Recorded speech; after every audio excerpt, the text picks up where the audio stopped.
Assalamualaikum, kembali ke channel YouTube aku, Lala Aldila. Jangan lupa tekan like, subscribe, dan nyalakan loncengnya. Terima kasih. Apa kabar kalian semua? Sehat ya? Semoga saja sehat semua, puasanya lancar selalu, amin. Pada kesempatan kali ini aku akan menjelaskan pada kalian hal-hal penting yang harus kalian ketahui mengenai tentang UTBK dan SBMPTN di tengah pandemi COVID-19 ini.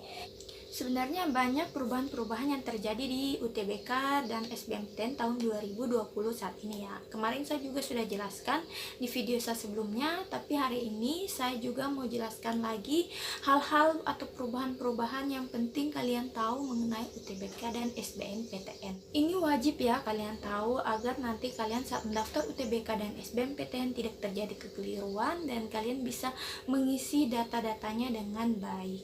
Hal-hal penting apa yang harus kalian ketahui mengenai UTBK dan SBMPTN tahun 2020 ini? Yang pertama yaitu kalian saat mengisi biodata jangan sampai ada terjadi kekeliruan biar sedikit pun. Kekeliruan apa saja? Kekeliruan data atau foto atau apa? Karena kalau data yang sudah bersifat finality atau sudah tersimpan itu tidak dapat dirubah kembali. Jadi berhati-hatilah saat mengisi biodata. Pelan-pelan saja, yang penting datanya itu sudah betul-betul real, sudah betul-betul benar. Hal penting yang kedua yaitu jika kalian sudah lulus jalur SNMPTN, kalian tidak bisa lagi mengikuti SBMPTN. Berilah kesempatan buat teman-teman kalian yang belum lulus untuk mengikuti SBMPTN, karena ini juga SNMPTN dan SBMPTN itu adalah satu sistem. Hal penting yang ketiga yaitu kalian harus baca baik-baik panduannya. Ini hampir sama dengan yang nomor 1 tadi ya. Jadi sebelum kalian mengisi biodata, sebelum kalian mendaftar, kalian harus baca dulu semua panduannya dengan baik-baik. Jangan sampai nanti terjadi kekeliruan. Hal penting yang keempat yaitu kalian harus lulusan 3 tahun terakhir. Berarti 2020, 2019, dan 2018. Jadi buat kalian yang 2017 itu sangat disayangkan, kalian tidak bisa lagi mendaftar UTBK ataupun SBMPTN.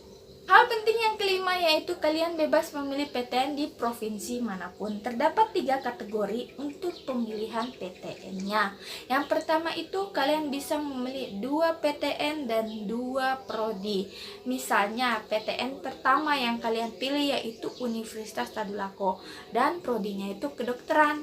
Kemudian PTN yang kedua yaitu Universitas Hasanuddin, dan untuk pemilihan prodi di Universitas Hasanuddin kalian memilih jurusan atau prodi farmasi. Bisa ya seperti itu, 2 PTN terus 2 prodi.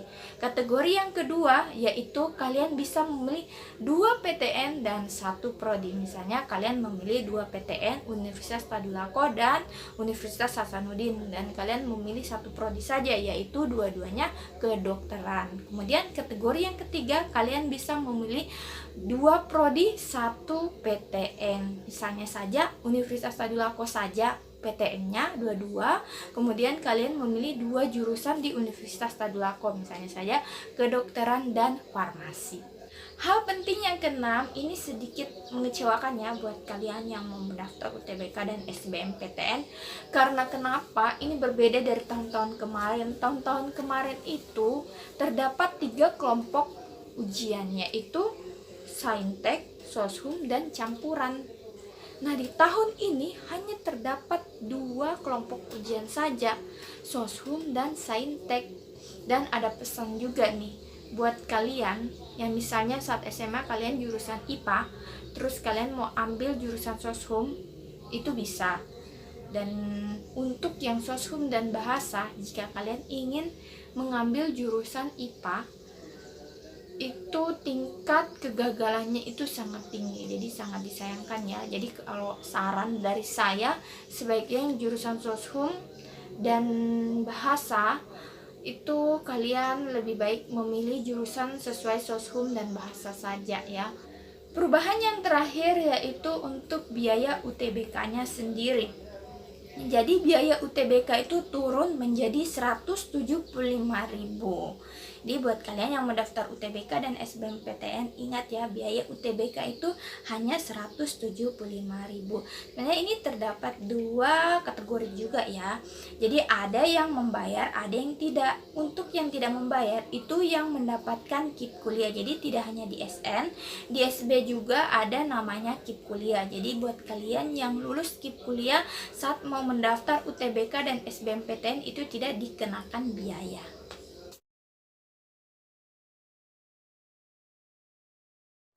Ya, itu tadi beberapa hal penting mengenai UTBK dan SBMPTN tahun 2020. Jadi buat kalian harus benar-benar pahami hal-hal penting ini. Dan saya juga ingin menjawab pertanyaan dari kalian. Beberapa teman kalian kemarin sempat tanya sama saya, Kak, kalau misalnya mau daftar UTBK dan SBMPTN tidak memiliki akun LTMPT, itu bisa atau ada solusi lainnya seperti apa? Jadi saya akan jawab ya. Kalau kalian yang tidak memiliki akun LTMPT, itu sangat disayangkan, kalian tidak bisa lagi mengikuti UTBK ataupun SBMPTN, dan solusinya kalian menunggu saja jalur SNMPTN seperti itu. Jadi sabar ya, buat kalian tahun depan, buat adik-adik kalian atau teman-teman kalian yang lainnya, kalau bisa update terus informasi-informasi pendaftaran, karena sekarang kan sudah sistem online semua. Jadi buat kalian pintar-pintarlah atau rajin-rajinlah melihat info-info mengenai pengumuman. Untuk pengumuman UTBK yaitu tanggal 25 Juli tahun 2020. Oke, sekian video dari aku, semoga bermanfaat dan terima kasih sudah nonton video aku sampai selesai. Jangan lupa like, comment, and share, bagikan buat teman-teman kalian agar tidak ketinggalan info. Kemudian buat kalian yang belum tekan subscribe, kalian tekan subscribe sekarang. Oke, terima kasih. Nyalakan juga notifikasinya biar kalau ada info baru dari aku kalian bisa tahu lebih dulu. Oke, sekian dan terima kasih. Sampai ketemu di video selanjutnya. Assalamualaikum.